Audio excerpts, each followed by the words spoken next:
Sorry, had to do the quick push that we're live, but happy Monday, everybody. Welcome back to another episode of Pucks and Power Plays podcast brought to you by Boston Sports Entertainment Network. You can find BSEN at BSEN_617 on Twitter, Instagram, and YouTube. And then you can also find them on TikTok, but with an extra underscore. So it's _BSEN_617. And then we do have a Substack now that you can find us on, but that's just at BSEN617. You can find the podcast at Pucks and PPs Pod on Twitter, Instagram, TikTok, and Threads. We also have a Discord where we host a book club or just talk about the podcast or all things sports, and we do include trading cards every once in a while. So if you are interested in joining that, just send me a message, or whether that's to my account or the podcast, or even just leave a comment and we can get you included. I'm Liz. You can find me at Liz__Fraser. And we have the few usual quick announcements that we always make. So if you are watching and you can see the screen, if you can scan the QR code in the top corner, you can be taken to our store. If you are just listening and not watching, you can go to bsen617.square.site, and that way you can look at everything we have. We have merch for all four Boston teams. So there's stuff for the Celtics, the Bruins, the Red Sox, and the Patriots. We have stuff based off our podcast as well. We have some other miscellaneous stuff. And then on top of that, we also do have a new women's section. I know I said this last week and the week before that I would wear the top that I have gotten. But of course, after being nice all weekend, it is freezing outside and there's snow. So that crop top's going to have to wait until it's warmer, because apparently every week it's just going to be cold. So I'm going to pick a day and just wear it and hope it works out for us. But you should go definitely check it out. Maybe reps a very cool podcast if you like. But on top of that, we do also have a partnership with Just Strong. So they are all about, they're a women's athleisure company all about empowering women and making sure they feel comfortable with themselves and their bodies, while also looking cute at the same time while working out or doing whatever they are doing. So if you go to us.juststrong.com, you can use our code PUCKS103975 for 10% off your order. And they have some very, very nice, comfortable clothing if you are interested. But I believe that is everything for the announcements, and we do have quite a bit to get into this week. We have the whole topic with the wild card race, new records that have been set, more so just on a personal player level, and then a potential question surrounding Haynes and what's going on. There was supposed to apparently be an update on Monday. It is Monday. Nothing's out yet. But there are rumors that there is a chance he is going to be signing with the Bruins. There's been but I've seen a few people saying it doesn't make sense and you don't want to break up the chemistry of the team. But I feel like you can very easily slot him in, considering there is a spot that is still open that Yzerman and Steves no longer have. That third line, left wing, I want to say it was left wing. I'm gonna double check real quick. Yes, left wing. That's kind of been a toss-up and up in the air. The two of them have swapped in and out, and then since we acquired Reichel and we've then called him up, he has taken over that spot. So Steves and Yzerman haven't been playing. And I feel like you can easily slot them in there and it won't really mess up the chemistry of the team, especially when you have lines 1, 2, and 4 that are working perfectly. And if the fourth line gets touched again, I might go insane, because a few games where it was touched, I didn't like it. I like the fourth line how it is, and I think it should stay how it is. I think they're a very good fourth line.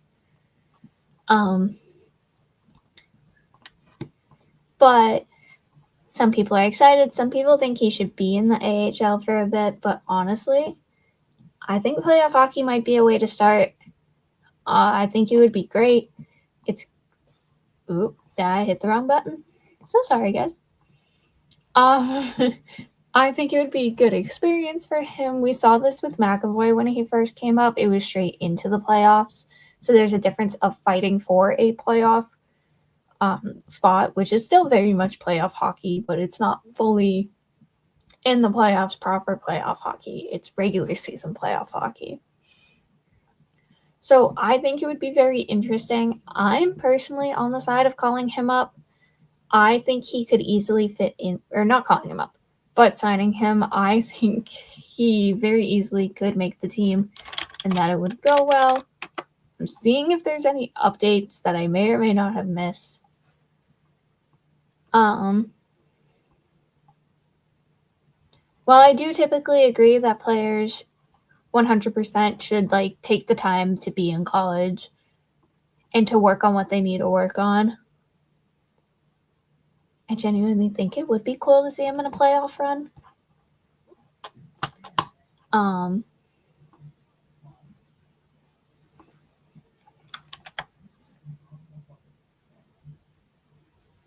But let me see what I can find.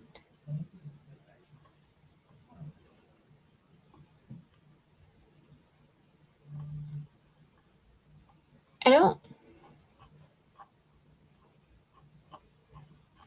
believe I see anything. So nothing has happened. So that's essentially where we're at. This all comes with the fact that his college season ended back on Friday, so there's been a lot of talk about what's going on and if he will be with Boston or if he's going to spend another year at BC. I will say the funniest thing I did find earlier is someone tweeted that I agree that we should start Higgins against AHL competition, and that's why I feel he should play against the Maple Leafs on Tuesday. And I think that is the best thing I have genuinely seen today in regards to this situation, because it is also poking fun at Toronto. And if you guys don't know, I'm not a Toronto fan. It's probably because I'm a Boston fan, but I can't be a Toronto fan. I can't be a Montreal fan. That one year where they played each other in the playoffs, I hoped both teams lost. And if one of them had to win, that they maybe didn't have enough players to keep going and that they immediately got swept. I was not very happy that I had to pick someone in that round. Wasn't what I wanted. But that seems to be it for that conversation. So far, it's very much up in the air. It's unknown what's going on. It's just people deciding on what they would like. I honestly, if nothing happens by Wednesday, considering the amount of back-to-backs we have this week, I don't think he's going to sign for next season. I think he's going to either potentially be in the AHL or continue his college career, which is totally fair, valid. It is just his sophomore year that ended, so I totally see wanting to have a junior year. He's also only 19. So there's not a huge rush to get him into the league at this moment. The team's also not horrible enough that we need him in order to win games. So I'm not mad. But outside of that, we do have the fun wild card race. And as I pull up the standings real quick, we're going to take a fun little look at this again. Okay. So, as we know, and as it has been, Buffalo is leading the Atlantic. Good for them. But the more important thing is Montreal is in third with 86 points. And then looking in the Metro, we have the Penguins with 86 points and Columbus with 85, which then brings you right down to the wild card, which is insane because if Boston was in the Metro, we would be in the top 3 right now. We wouldn't be a wild card team, which is just, it's just crazy. I believe we would be the second team.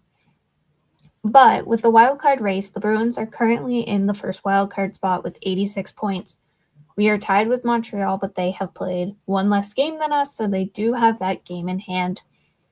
We just played Detroit, and we will talk about that game, but we ended up winning, which put us 2 points ahead of them.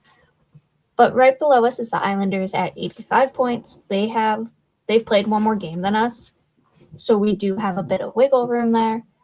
And then right below them, we have Detroit with 84. They are 1 win away from tying us. And then if we go on a losing streak, they go on a winning streak, they can very easily pass us.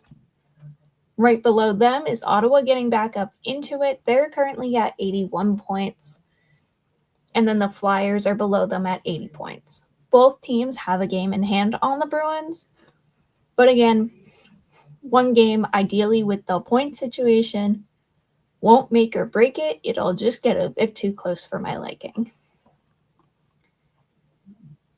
I very much think at this point, Washington's probably, I don't think I would count them in on this conversation unless for whatever reason they then can win all of their remaining games and all of these teams just start losing. Granted, they don't have to lose all of them, but lose a decent amount with a team winning all of them. I could see it happening. But I think anywhere from the Flyers up is what we're looking at, and it's going to be between these 5 teams, Columbus and Montreal, considering they're all technically tied point-wise with the wild card spot and the 3rd spot. So it's very interesting to look at. I don't like how close it is in the East, especially considering no one's been eliminated over here yet. Which does remind me, if you scroll down to the West, we have 2 confirmed teams for the playoffs so far. I feel like it's not a surprise considering it's Colorado and Dallas. Looking at it the past few weeks when we've talked about it, they very much seem like teams that are going to make the playoffs. There's no way we didn't think they would, but now, no matter what they do, they can lose the rest of the season. They'll still make the playoffs. And unfortunately, no matter how many times they win, Vancouver has been eliminated, and they are the first team to be eliminated, which is very interesting to think about. I don't know if there is an active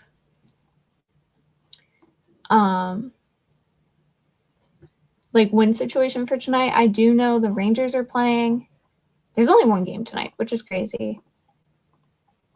And it's the Rangers against the Senators. Ottawa's currently up 2-0 during second intermission, so good for them. If the Rangers potentially face elimination, yeah, that would suck. Let me see.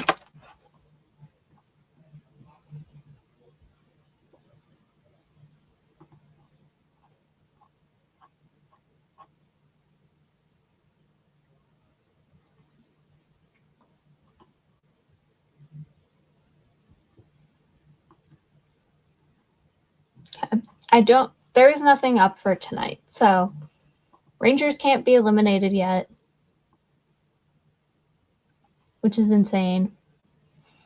For what it took for Vancouver to get eliminated was also insane. Just looking at that real quick, considering they didn't play the other day and 3 different results had to not go their way. I'm not gonna lie, I don't know off the top of my head which result didn't go their way, but the fact that multiple teams had to win and or get a point is just insane to me that that's what it took for them to get eliminated while they weren't playing, but it is what it is. And then in other news with other teams, this one is on a more serious topic, real quick to swap off of the wild card talk. And before we get into all the Bruins games, this is something that I think is genuinely very important to talk about and has been talked about on this podcast before in terms of player health and safety. In the Florida-Calgary game, there is a hit that wasn't very pretty. That was very, very dumb by a player. And the fact that all he got out of it was a phone hearing, which means he could have a maximum 5-game suspension, and he only got a 3-game suspension, is insane. I don't think Greer technically classifies as a repeat offender, but he has had multiple instances and or fines in the past that have been noticed. I don't know if every incident has fully been brought into the Department of Player Safety, but they need to. I know he's definitely been fined. I think he's been suspended once before. But he was suspended 3 games for boarding. And it was very, very dangerous. If you have seen the video, it is not a good video at all. He had time to move. He had time to not make the hit. And he chose to hit a guy head first into the boards in a way that very easily could have injured him severely, especially with the way he was holding his neck. And once he went down, there was a chance that he could have been paralyzed. It was a very, very dumb play by Greer. Should have been more than a 3-game suspension. Definitely shouldn't have been an over-the-phone hearing, but that's all we've been seeing lately for a lot of these calls has been phone hearings instead of in person, which is very interesting. But also comparing it to, I don't remember what it was. I know it was on Matthews. I can't remember who had hit him, but him only getting the max of 5 games when Matthews is done for the season, instead of getting an in-person and getting longer, is just, it's very much the double standard that comes with the Department of Player Safety.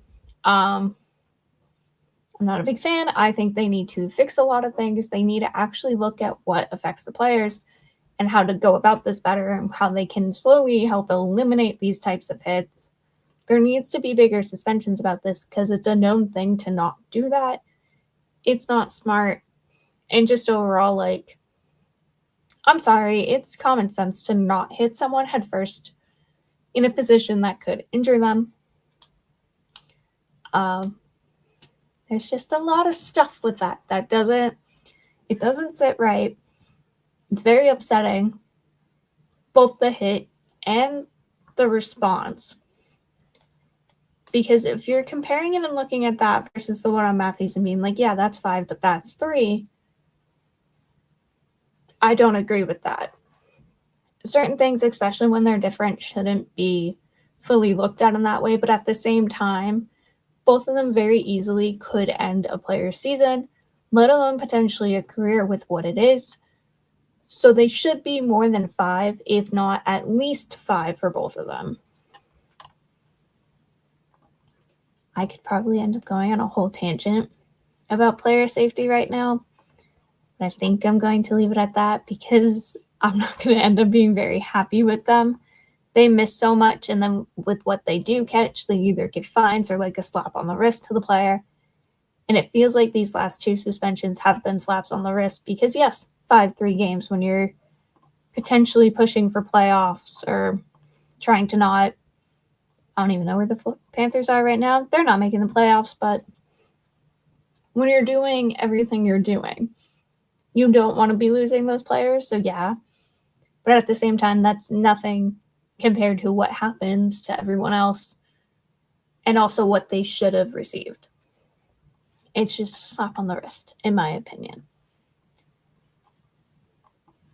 But to get on to the Bruins, we do have a few games to go over. If I can pull them up real quick. Last time the Devils were playing and we lost in overtime, which was very, very rude. I also think the following game was very, very rude. So we had 3 games between when we last talked and today. In those 3 games, we had a total of 5 out of 6 points, which is great. Honestly, when I said we needed to have a point in every single game last week, and I was like, I'm going with the Bruins and winning them all because I want as many points as possible, I didn't have them win 1 game. I had to go to overtime because I wanted all the points, but I don't think it's realistic to win them all. So while I might not have been right with scores in certain teams on certain days, I did get the number of points right if you think about it. This is me trying to say I beat Jacob, so Did I get the overtime game right? No, but that's okay. So on Tuesday, we played Montreal. It was our fourth and final game against them for the regular season. There's very much a chance we will play them in the playoffs. And honestly, I am looking forward to that. If that is a potential matchup, I would like to see it happen. Besides the fact that there's the rivalry and the years of history between these teams, the way they both play is very interesting. I also like to scream at them a bit sometimes while watching the games, but their play styles are very different yet similar at certain times, so getting to see that back and forth. And not to give them a compliment, but Montreal does have a very talented team. So it's nice to see that every once in a while. Just ideally not against the Bruins. But you know. The series ended tied 2-2. They took the win in overtime. It was a 3-2 game. Boston was leading almost at every single moment in this game. We had the first goal on the power play by Zacha. And then Montreal scored about 8 minutes later, the end of the first. Second period, Zacha scores again, puts us ahead. And then, I can't do math. I'm so sorry, guys. Probably about another 8 minutes later, Montreal scored again to tie it. That ended the second. There was nothing in the third.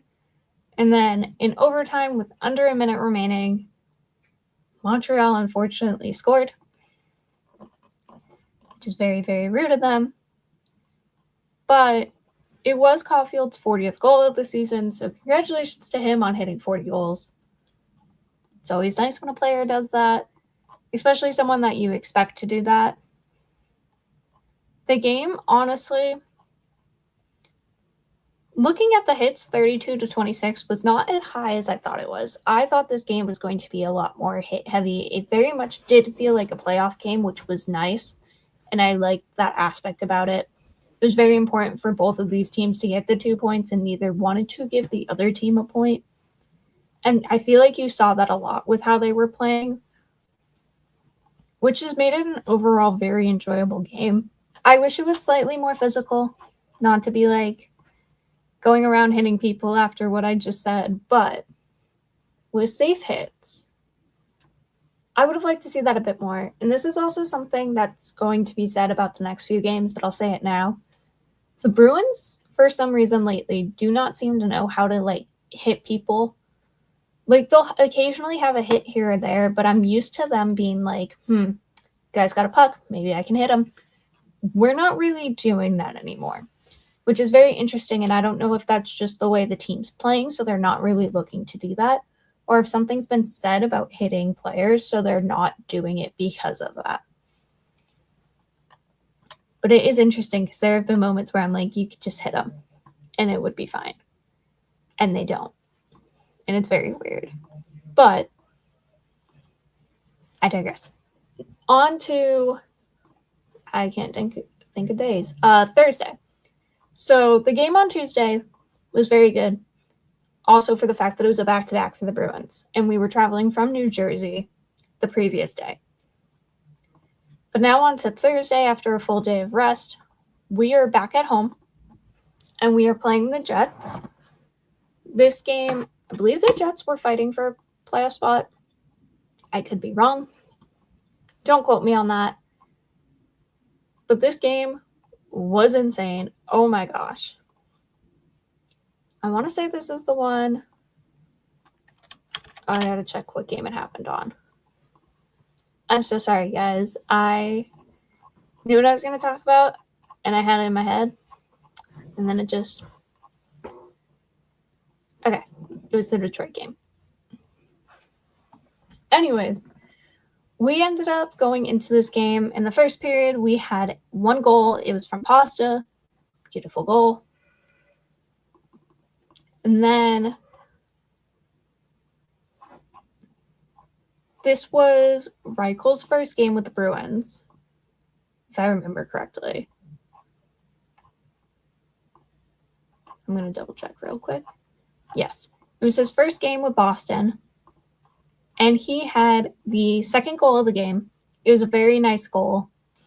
was very happy for him to have one in his first game with Boston, especially after being on 3 different teams this season. It must be nice to get on a team, play, and get a goal within your first game and hopefully solidify a spot for yourself within this team. After his goal, Arvidsson ended up having one, and we ended the second period 3-0. Come the third period, we had a goal from Zacha. And then 2 minutes later, on a power play, Winnipeg unfortunately scored to ruin any chance we had of a shutout. 10 minutes later, Mitten had a goal. And then Aspro had a goal as well, which I was very much happy for the final, 5 minutes of that game. The team just kept playing. We had 2 goals within the final minutes. I wasn't stressed out hearing the Ford F-150. Listen, I will try to beat Judd, as I've said before, to say that during a game. But also when we hit that point is when I start stressing, because that is when the Bruins decide to Bruin and just mess everything up. Which, not a fan of. But we had 6 different goal scorers that game, which was fantastic. Don't mind me, I'm going to do quick math.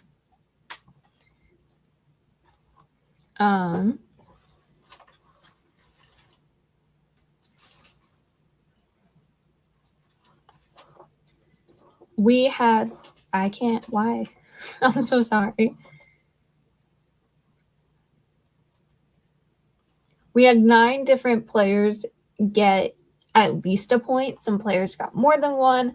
Reichel also got an assist in that game. So he had 2 points in his first game with Boston. I believe Pasta also had 2 points.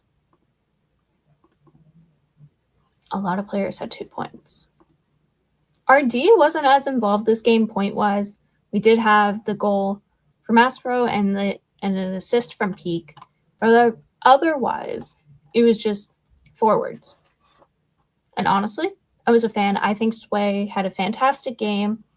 I do find it funny looking at the season series that they have on the NHL website that we had 6 goals in both games against Winnipeg. I very much like that. I like the consistency. But overall, I think that was very much a game the team needed after some of the games they've had. And it just helped with morale. And I feel like we saw that a bit with the Detroit game. On Saturday, we were in Detroit, and this one felt like a mixture of the Montreal and Winnipeg one. We had the morale and the very much we're going from the Winnipeg game. But also we had the playoff mentality that we had in the Montreal one. This game with Detroit was super important, as we've already talked about with the standings. We were tied. Whoever won this game was going to pass the other in the standings. You didn't even want to go to overtime and risk giving a point to the other team. This was the big wild card. Who's the winner? Who's got this?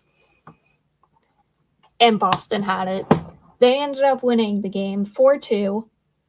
Like the Montreal game, there wasn't that many hits. But again, kind of to be expected with the way the team was playing. Detroit opened up the scoring in the second period on a power play goal, and about a minute and a half later, Pasta scored on a power play goal as well.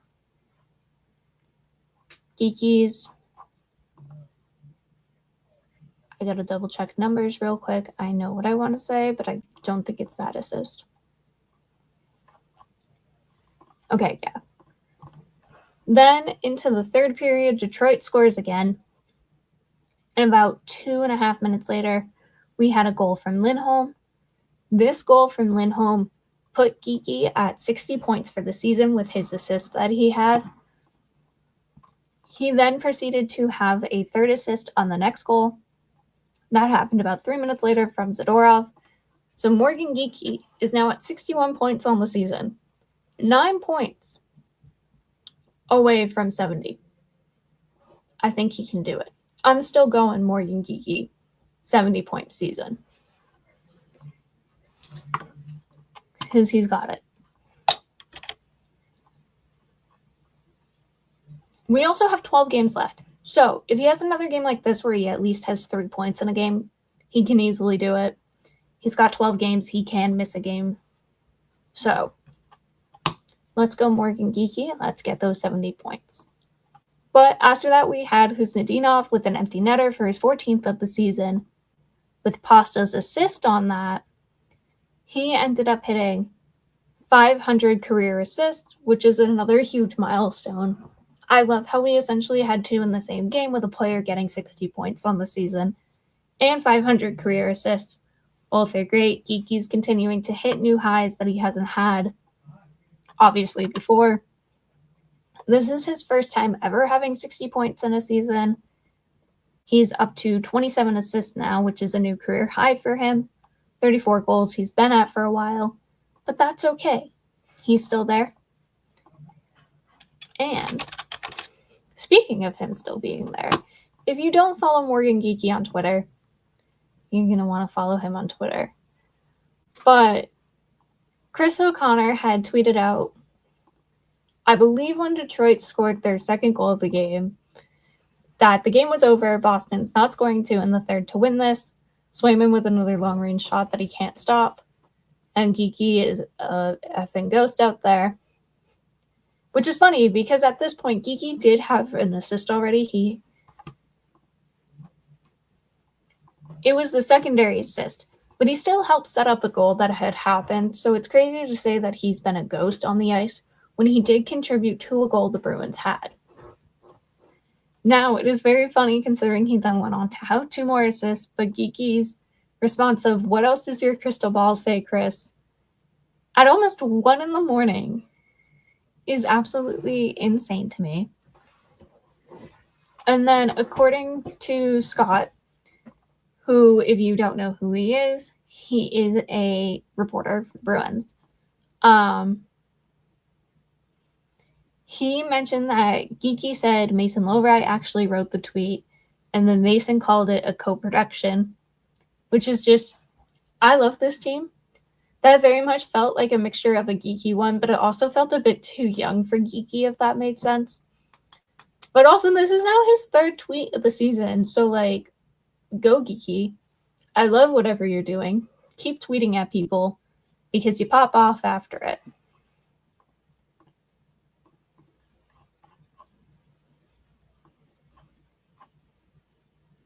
It's just...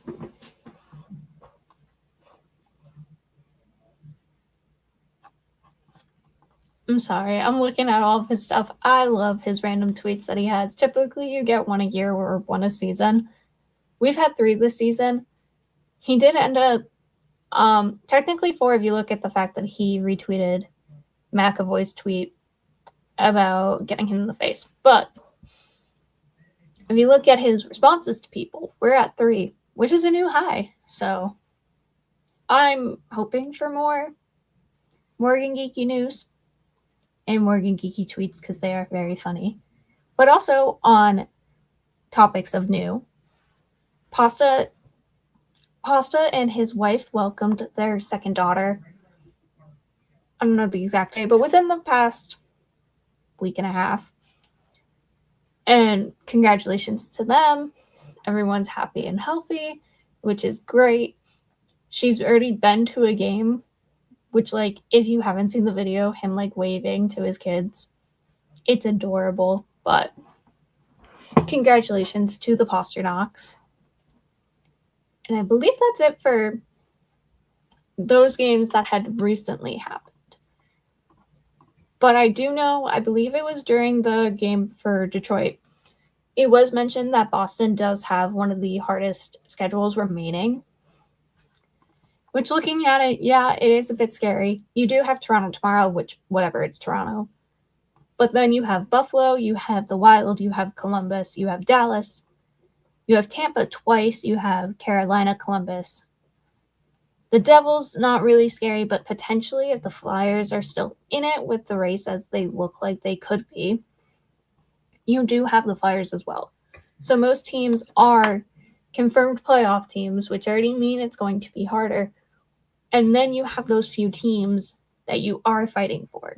Because if everything stays how they are, and Boston stays at their 86 points, and Tampa stays at 91, those two games against them, if we win and don't give them a point, put us 1 point behind Tampa in the standings. We would be at 90 while they stay at 91. So every win is important, but those games are also, I feel like, probably going to be our most intense games that we have. I do think the two Columbus ones are also going to be a bit intense, but especially with the second one being our second to last game. But I think in terms of it, the Tampa games are going to be a bit more like, I think the Tampa ones are going to be harder because they're specifically within the division and we can pass them versus like if it's just Columbus and the Islanders flip-flopping, whatever, where they end up does determine if we're the 1 or 2 seed. But potentially getting Tampa out and or Montreal with how it goes could put us at 3 or 2. Does make me feel like those are going to be harder, and then it's going to be the Columbus games. And then I don't know how I would rank the rest. I just know the Toronto one's probably at the bottom for me. And while Florida's out, I don't necessarily think they're also at the bottom. It is Florida. We've seen what they do, how they are with the Bruins. They scare me a bit. I'm not going to lie. I think that team might not be fun to play against, but that's just me. We have 12 games left, and 4 of them come this week. And also in this entire span, by the way, of these final 12 games, and with this hard schedule, I'm wondering if they do say the reason we have probably one of the hardest, if not the hardest schedules remaining, is with the fact that we have 4 back-to-backs. Which, I'm sorry, how are 8 of these games back-to-back? Like, that feels like a bit much to me. 2 of them come this week with us playing Tuesday, Wednesday, and then Saturday, Sunday. And there is travel between each game each day. They are not back-to-back homes or back-to-back. Yes, away is also travel, but the way they are is the first game in each set of the back-to-back is home, and the second one is away. So going from Boston to Buffalo, not the end of the world. Boston to Columbus. I think if there's a time difference between these games, it probably should have been the Boston to Columbus one. On Tuesday, we are playing at 7, and then with Wednesday, it's 7:30, so there's technically 24 and a half hour difference versus Saturday playing at 5 in Boston, and then Sunday playing at 5 in Columbus. There's only a 24-hour difference. And I think I would rather have those 30 minutes for the Sunday versus the Wednesday. That's just me. I also don't know if flights are then weird and it actually is better this way. But that is my opinion. Following that, we end up playing the Stars on... I'm going to share this, actually. But we end up playing the Stars on Tuesday. Wednesday, we have nothing. Thursday is Florida. This is what I don't get, is the 8th through the 10th. But whatever. Saturday. This one actually bugs me a lot more, is the fact that there's less than 24 hours between these games. Because why are we playing at 5 o'clock on Saturday and then at 3:30 on Sunday? I'm not a fan. That's like 22 and a half hours between games. Between the start of games. Because that doesn't count when that game ends. It's going to be under a 20-hour difference. And with travel involved. I'm not a fan. But that is our third back-to-back. Then we have Carolina on Tuesday. Then we have 3 days off. Which, I'm sorry, you could have put, like, the Flyers game there or something. That's just my opinion. But you could have put, like, the Flyers on Wednesday or Thursday and moved the Carolina one to Monday. Do I know what the other teams look like with their schedules? No. But for the Bruins, you could have just done that. Or, like, moved the Columbus one to Thursday. I don't know. But on Saturday, we play Tampa again at 12:30. Sunday, it's going to be our final back-to-back for the season and our final away game against Columbus. And finally, Tuesday, we will end the regular season at home against the Devils, which I feel like is the same from last year, which is very interesting to me. And I kind of want to do a quick comparison, so don't mind me opening another screen real quick. But we pretty much have a similar schedule to what we did last season. We didn't have a game. We had a game on the 1st and the 3rd and then the 5th. We only had one back-to-back, and it was that Saturday, Sunday. But we did end with the Sunday, Tuesday. We didn't have a Saturday. We did have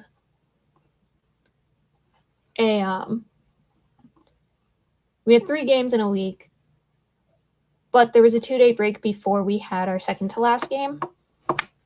So it could have been reasonably. There could have been a game like here, like on the 9th or 10th, and it would have been similar to last season. And like, again, I don't know their schedules, but it could have happened instead of having to force us to go back to back to back, which I feel like will tire these guys out come playoff time, because all of these teams are teams fighting for the playoffs. So you're going through constantly playing, which I know every team is, but you're constantly playing back to back in playoff style hockey. Then the season ends, and if you make the playoffs, you're now immediately continuing in that playoff hockey. Which just, it feels like too much, in my opinion. But, again, that's just me. And I speak for myself. But that's where I am. I am also so sorry if I've been all over the place tonight. And I feel like I've definitely repeated something. It has been a very, very long day. Work was work. So, I've been a bit out of it, but that's okay. It does also mean I'm probably going to end this episode a bit early tonight, just also to get some sleep and maybe just let my brain learn how to function again. But considering it is the end of an episode, if you are new here, what typically happens is we look at the week ahead and we make predictions on what we think the games are going to be. So for like example, last week, I had 4-0 Boston in the game against Montreal because I'm not going to let Montreal win. But I try to be somewhat realistic for some games. Other games, maybe not so much. We do have moments where things are right, whether it's the team, the score, maybe just the wrong team with it. We get it down to calling a goal by a player or hitting a certain milestone and being like, this guy's going to get a hat trick or something. We have a lot of that happens sometimes. It's rare, but it does happen, and it's very fun when it happens. And the predictions are also very fun. I'm also debating, before I get into predictions, because my family does do a who we think is going to score first when the lines are out, I was wondering potentially also maybe extending it to the podcast as well.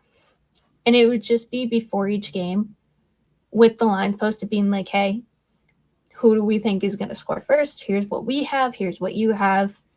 Maybe we'll make something out of it. Maybe it could just be for fun. I also have a bunch of extra hockey cards, so it could be a hockey card thing, maybe a merch thing of like, here's a random bundle of like assorted cards with like a guarantee of whatever your favorite team is. If it's the Bruins or like your second favorite team, if I have some, I know I have Bruins cards, but like if I don't have any, or like a favorite player, could be guaranteed in like a mystery pack. That actually might be very cool. I might be looking into that now.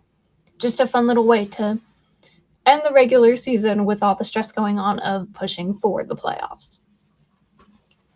But because I don't like to do these alone, if you're also new here, I will, if we don't have a guest, I will drag my husband in for this because I have to make him. I'm sorry, I don't make the rules.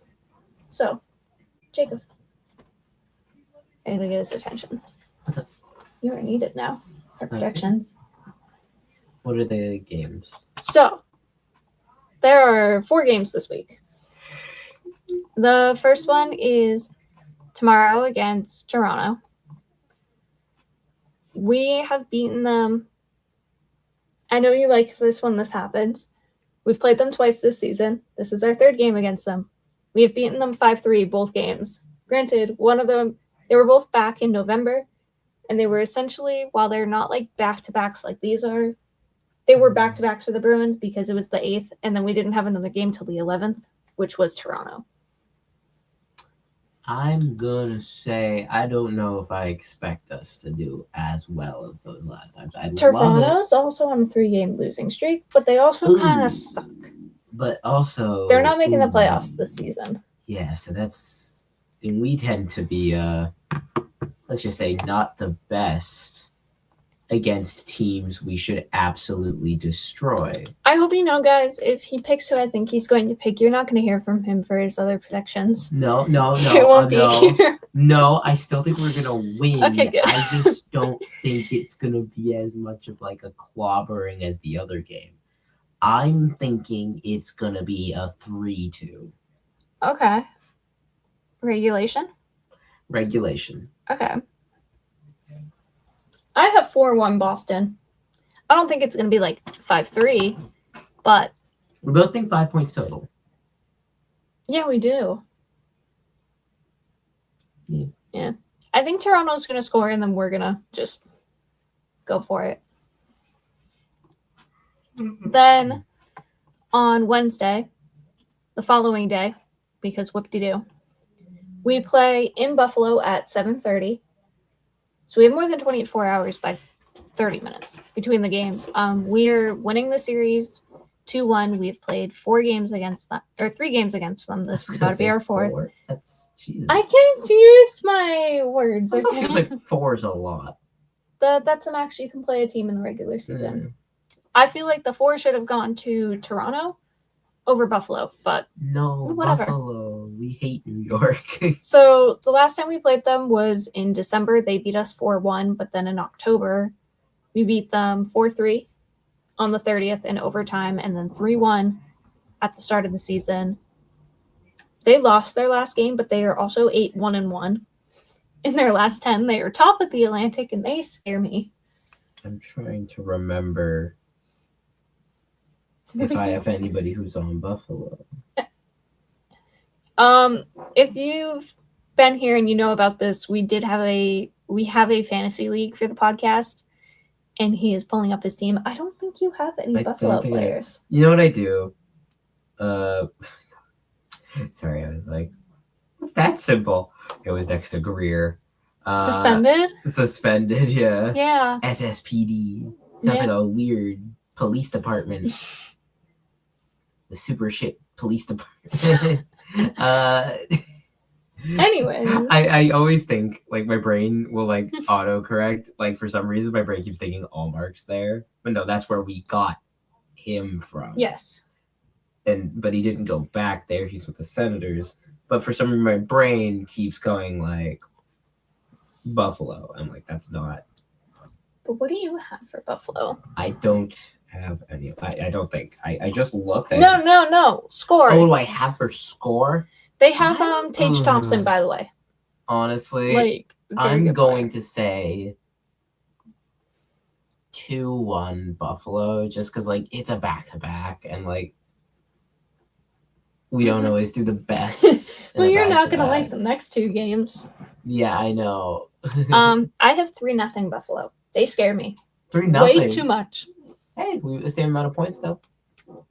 Stop. Anyways. I'm just saying. No, I know. The math is math. And... Then we have 2 days off because Saturday is the start of our next back-to-back. Woo! We are playing Minnesota in Boston. We've played them once this season, which was back in December. They beat us 6-2. Don't want to talk about that. Ugh. They are currently 3rd in the Central. They're 5-3-2 in their last 10. They won their last game, but lost the one before that. So no win streak there. They're pretty much, if you look at the Bruins and compare it to the Wild in the last 10, pretty much the same, considering the Bruins are 5-2-3 and they're 5-3-2. That's wild. Whoa. I was waiting for you to stop talking so I could say that joke. I'm so sorry. You could have said like you wanted McDonald's, and I would have said that's wild. Uh-huh. I love you. Yep. Anyways, what's your score? I'm gonna say 4-2 Bruins. Okay. I have 3-2 Wild in a shootout. I don't know why. I'm feeling like one of these is gonna. I'm not gonna lie to you. I was debating 3-2 Boston, and I was thinking I was gonna do overtime. I did think about shootout, but I was like, I don't think it's gonna get to a shootout. But then I'm just like, you know what? I don't want to just keep doing one point apart. Yeah. You can only do that for so many. Yeah. And then Sunday at 5 o'clock as well, so exactly 24 hours later, we are in Columbus for our second game against them out of 3. We last played them at the end of February where we beat them 4-2. Our next game against them is also in Columbus for reference. They are within fighting for the wild card. They're currently 3rd in the Metro with 85 points because they have the tiebreaker against the Oilers, who are the second wild card team. So they're tied in points, but they do have a game in hand on the Islanders. So they're also 6-1-3 in their last 10.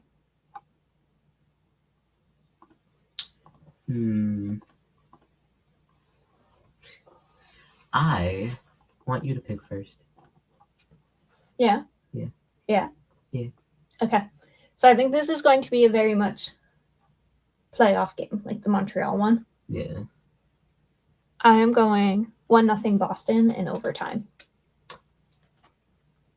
Wow. Okay. Yep. I was thinking like 2-1 overtime is what I was leaning. I just don't know which side it's gonna be. Like I think that's what the score is gonna be. It's just I think Coyle's gonna almost score. That's what I have. Coyle's gonna almost score. That feels like such like a non-prediction. No, like he's gonna get like the goal that you think goes in but doesn't actually go in. Oh, or like who was it like the other day that like it was literally like last game we watched. I know, like, I can't remember exactly who it was. Which one I'm talking but we about. thought it went in and it didn't actually go Arvidsson? in. I don't remember. Because who was it? Your mom? I don't remember. Okay. I'm gonna say. What team were we even talking about? I blanked. Columbus. Ooh. I might say. I think I'm gonna say 2-1 Columbus. Overtime or overtime? See, I don't think it's gonna be 1. I don't think there's. I do not foresee a shootout or a shutout. I do. What I meant to say. I don't foresee that. I do.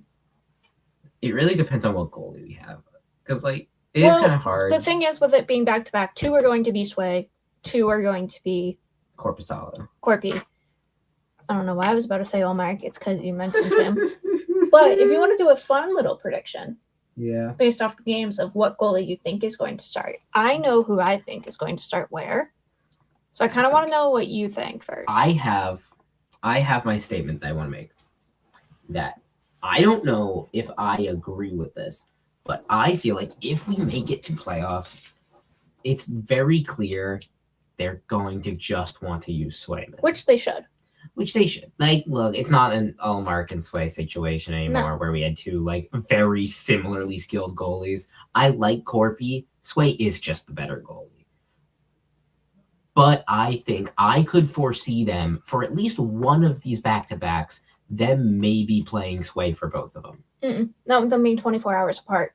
I don't know. I'm just saying it wouldn't surprise me if they did that for one of them. Nope. Not with how hard their schedule. Can they not do that? Is there any reason they can't? Legally or like by the rules? No, but because they have. So they could. So they have 12 games remaining. Sorry, guys. There's a bug in the room. I know you just saw it land back there, and I'm going to make him get it in a minute. in a minute. I'll do it now. Yeah. It's gonna move around. And that was a big boy. We love stink bugs. Yay. Yeah, you stay right there. I'm so sorry. Crush. Ooh, this was a big Okay. one. Anyways, Yeah, those are my predictions. you didn't say who's for what for the I goalies. said, But anyways, for what I was saying though, yes. before we got cut off by a bug, I don't think they would do sway for both, considering we have one of, if not the hardest schedule remaining, because in our final 12 games, 8 of them are back-to-backs. We have 4 back-to-backs remaining. That's freaking ridiculous. Think about that. Okay. They're not going to, and we play so many teams that are fighting for the playoffs. You make a valid point. Yeah. But also, has our team been known to make the smartest decisions all the time?